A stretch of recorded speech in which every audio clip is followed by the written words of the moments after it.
Thank God for the Oscars, because without them, no one would care about the political opinions that certain actors that you've never heard about have.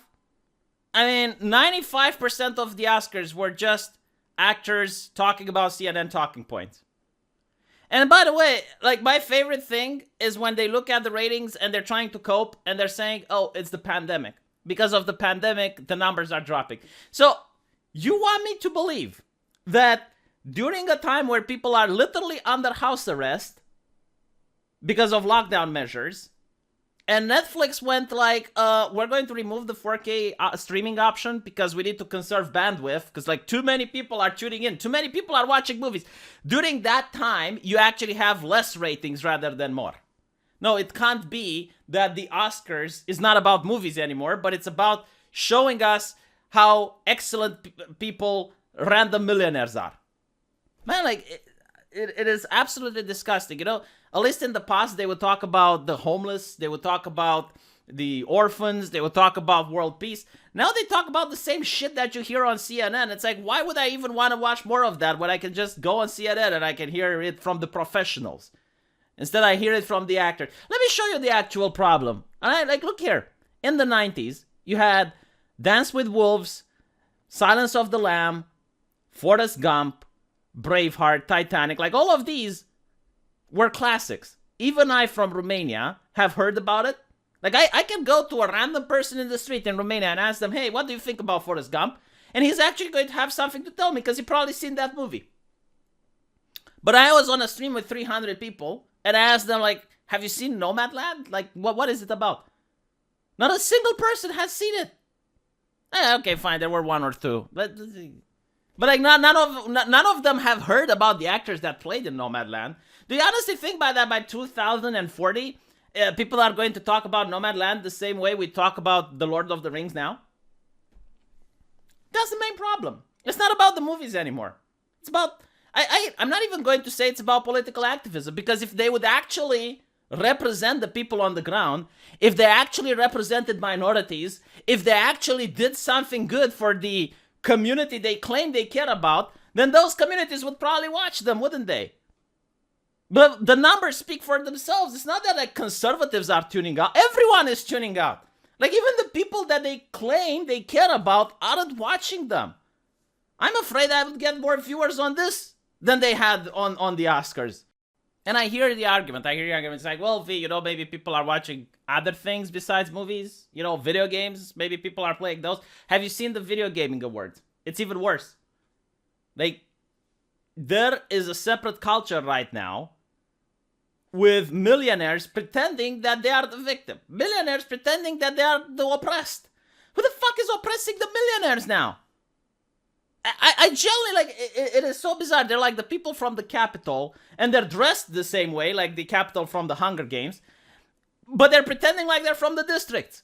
Honestly, like, there was this rich millionaire lady that I've never heard about, but I guess she's a big personality or something. And she was saying how she is afraid for the life of her son because she lives in the death zone called the United States.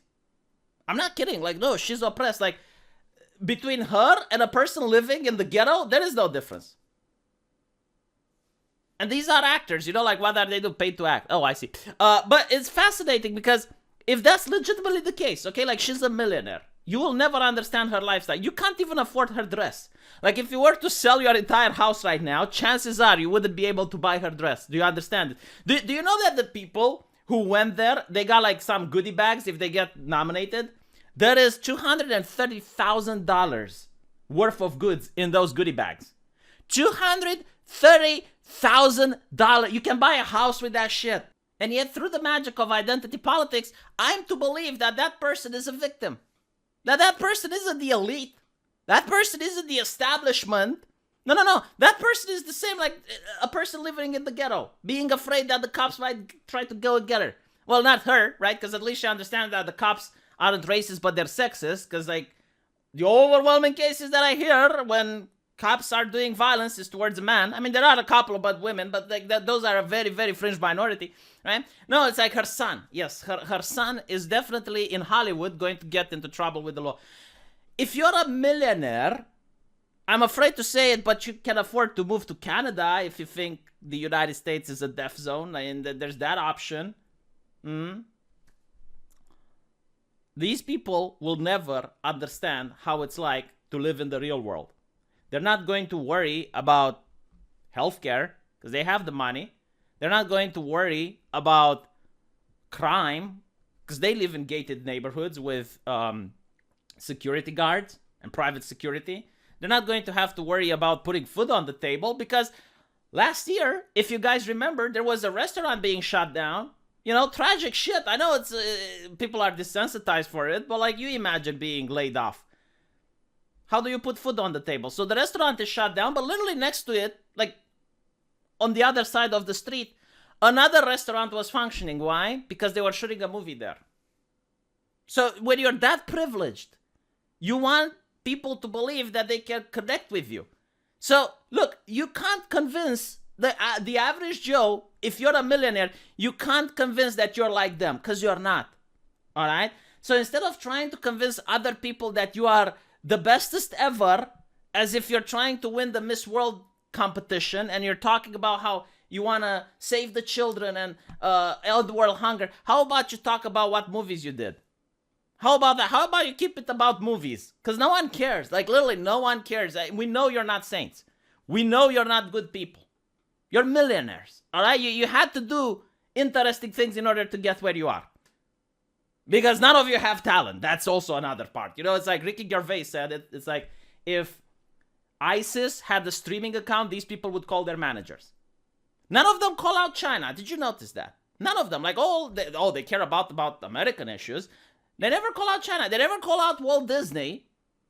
Walt Disney, which, by the way, when advertises movies into the United States, is very diverse, but when it advertises movies into China, it's like, oh, can we make something about the black actors there? Because, I mean, we don't like to upset the Chinese.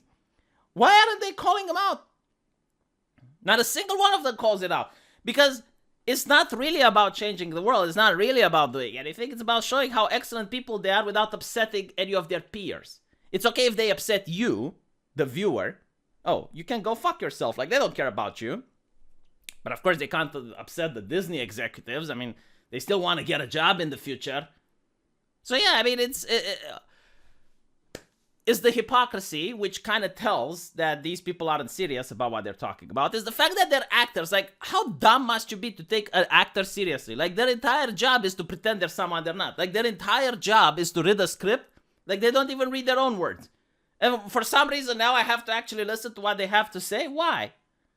Why do I have to listen to what they have to say? They can't even get more than 10 million people to watch their shit. And their shit used to be famous. Like, it already is based on inertia. Like, a lot of people watch it because they used to watch it in the previous years. I expect even less ratings next year. And less after that, and so on and so forth. Because it's not about movies anymore. Oh, and by the way, like, if you listen to it, it's so cringe. Like, I tried to listen to it, and I couldn't. It was unbelievably cringe. They're still pretending in 2020 that having homosexual actors is breaking the glass window, and it's so fantastic. It's going to be fantastic when you manage to pull that off in China, don't get me wrong. But in the United States, no one cares. Like, really, no one gives a shit anymore. It's like, it's been done. Like, there is no more glass windows to break. They're all broken. Everything is broken. Like, You can't tell me that you're pulling something off now that hasn't been done before. So they have to create new glass windows so they can break them. It's like like new glass ceiling. Like the first black female superhero in a DC movie, because in Marvel it already existed. So they have to create something else in order to show we're breaking the boundaries. And by the way, as if anyone cares, I mean, if people legitimately cared about the representation bullshit, no one would have watched South Korean movies like Train to Busan. Like, I'm a white guy. Why am I enjoying so much Train to Busan? There's no representation there. Like, think about it. If people would only empathize with other fictional characters that happen to share their skin color, that would be horrible. Like, you wouldn't be able to have a liberal country, because you would basically say that unless the person shares the same skin color, you can't really understand their emotions. You can't really understand what they're doing on the big screen. Like that would be just the worst thing ever. But it's not. Like, reality shows that Chinese movies used to be very popular in America. They were so popular, in fact, that some states even banned ninja stars and nunchucks. Because you had kids that tried to reproduce them on the playground and they would get injured. And by the way, it's kind of funny because like in those states, you can have a gun, but you can't have a ninja star. It's ridiculous, but like it goes to show that representation has nothing to do whether or not a movie is good or not. It all has to do with the plot, the story. But I guess that's difficult to make. That having a good plot is very difficult.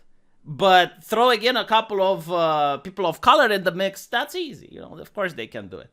And then anyone that doesn't like the movie can also be accused, the only reason you don't like it is because you're a racist. It's clearly not because the plot is shit.